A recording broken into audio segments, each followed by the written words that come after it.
As elected officials, we got into this work to make people's lives better. Councilmember Valerie Irvin and a coalition of officials are joining forces to highlight the need for additional funding for universal breakfast in our schools through the Maryland Meals for Achievement program. In Montgomery County, 1 out of every 7 children is at risk of hunger.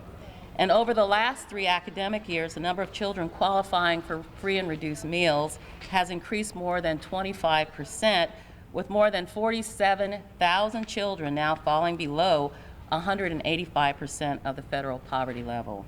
Can I ask you what you like about your lunch? Pancakes. You like pancakes? Currently, Montgomery County has more than 80 schools that meet the criteria to participate in the Maryland Meals for Achievement program, but only 40 schools are benefiting from this program today.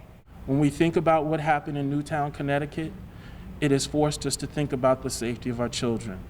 And I can appreciate that, but one thing that keeps our children safe is to know that they're well fed, to know that they have their needs met all throughout the day, not just to worry about threats that come through the door, but sometimes those threats are just simply by virtue of your inability to be fed during the day or at night when you go home.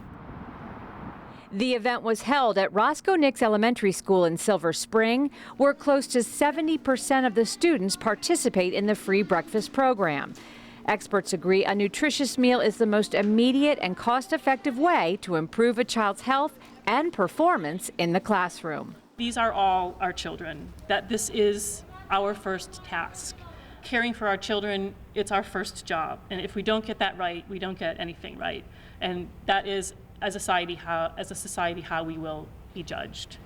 Making sure children get breakfast is just part of the underlying universal sentiment that I think we all feel, letting them know that they are loved and teaching them to love in return. Officials are asking for $1.8 million in state funding in this year's budget to fund universal breakfast for an additional 57,000 children in Maryland.